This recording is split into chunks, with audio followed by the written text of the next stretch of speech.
अस्सलाम वालेकुम स्टूडेंट्स, क्या हाल है आपका। उम्मीद है आप सब लोग बिल्कुल ठीक होंगे। आज जो हम शुरू करने जा रहे हैं, जैसे मैंने अपनी प्रीवियस वीडियो में कहा था कि नेक्स्ट वीडियो में हम काइनी का फर्स्ट चैप्टर शुरू करेंगे दीना गार्डनर से, ठीक है, जो है मैकेनिकल प्रिंसिपल्स। ठीक, फोर्स क्या है, ठीक है। फोर्स बेसिकली क्या है, ये पुश और पुल है बेसिकली, ठीक है। पुश और पुल है जो ऑल्टर कर दे किसी भी बॉडी के स्टेट ऑफ रेस्ट को, ठीक है। मतलब कि एक बॉडी पहले स्टेशनरी पड़ी हुई है, ठीक है, उसमें कोई मूवमेंट नहीं हो रही, कोई हरकत नहीं हो रही, तो ये जो स्टेट ऑफ रेस्ट को चेंज कर देगी वो पुश और पुल, उसको हम क्या कहते हैं, फोर्स, ठीक है। या फिर कोई बॉडी जो है वो यूनिफॉर्मली मूव कर रही है, ठीक है, उसकी मतलब कि rate of change of speed एक जैसी है, ठीक है, यूनिफॉर्म मोशन में है। अगर कोई पुश और पुल किसी भी बॉडी के इस यूनिफॉर्म मोशन को चेंज कर दे और वो उसको नॉन यूनिफॉर्म कर दे, तो ठीक है, नॉन यूनिफॉर्म कर दे, ठीक है, नॉन यूनिफॉर्म कर दे, तो ये क्या है, ये फोर्स है, ठीक है। उसके बाद उसने हमें बताया कंपोजिशन ऑफ फोर्स, ठीक है, कि फोर्स की क्या कंपोजिशन है, ठीक है। तो जब भी हम फोर्स की बात करते हैं तो हम दो चीज़ों की बात करते हैं।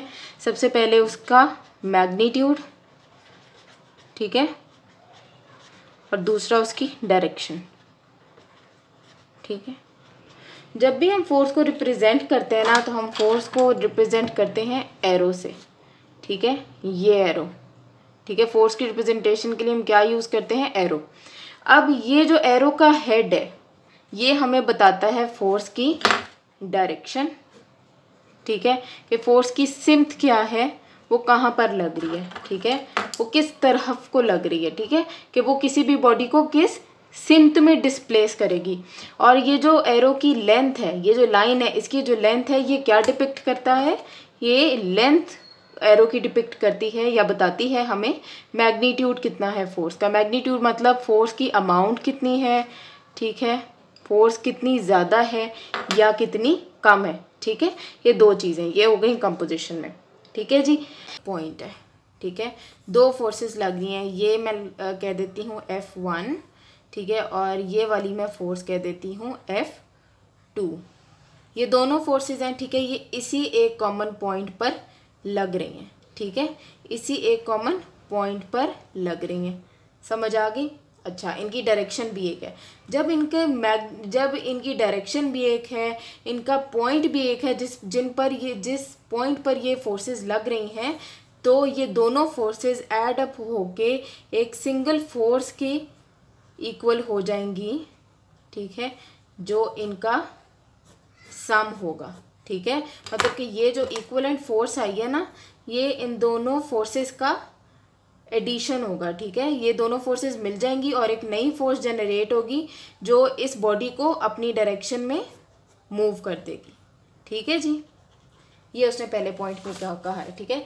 सेकंड पॉइंट में वो कह रहा है कि टू इक्वल फोर्सेस, ठीक है, एक्टिंग एट ये यहाँ पे लेके आती हूँ मैं।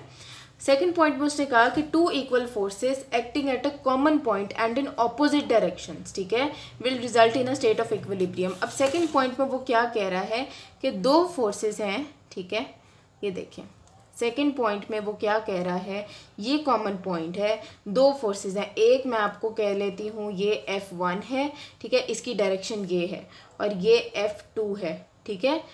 टू फोर्सेस हैं जो मैग्नीट्यूड में भी इक्वल हैं, ठीक है, और लेकिन इन दोनों में फ़र्क क्या है, इन दोनों की डायरेक्शन फ़र्क है। ये फोर्स इस तरफ लग रही है और ये फोर्स इस तरफ लग रही है।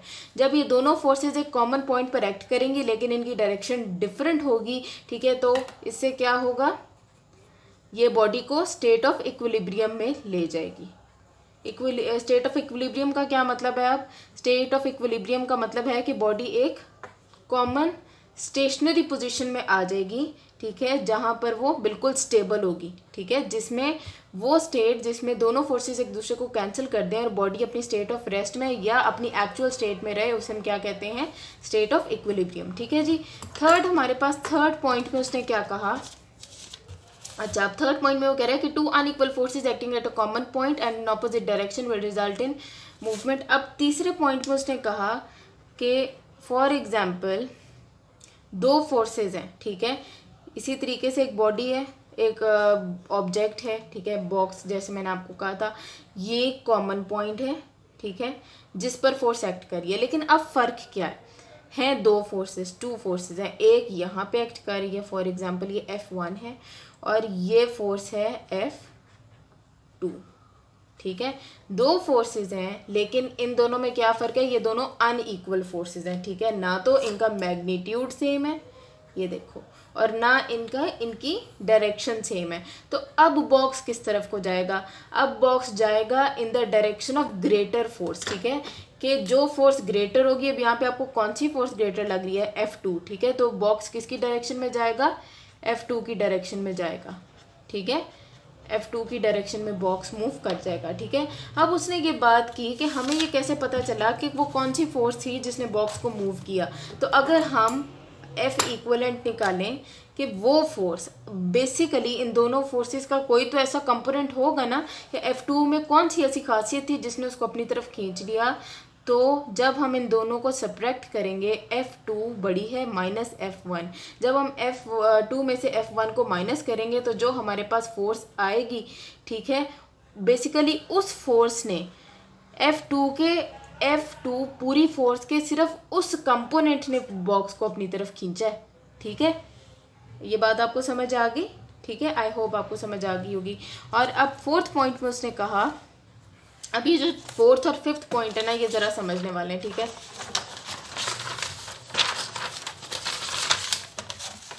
अच्छा, फोर्थ पॉइंट बहुत इंपॉर्टेंट है। फोर्थ पॉइंट में ये कह रहा है कि कभी कभार ऐसा होता है कि जो फोर्स है वो एक एंगल पर लग रही होती है, ठीक है, sometimes it is inconvenient to apply force in a particular direction, and in these circumstances two forces acting at an angle to each other may compound it to produce the desired effect।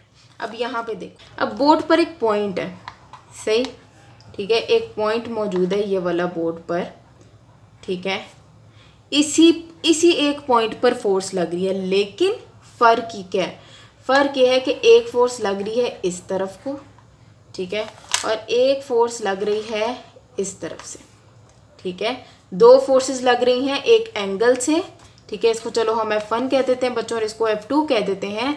एक common point पर force लग रही है, लेकिन एक लग रही है F1 से, एक लग रही है किसी और डायरेक्शन से और एक फोर्स लग रही है किसी और डायरेक्शन से, और जहाँ पर ये फोर्स मीट करती हैं और जो कॉमन पॉइंट है वो एक क्या बना रहा है, एंगल बना रहा है, ठीक है।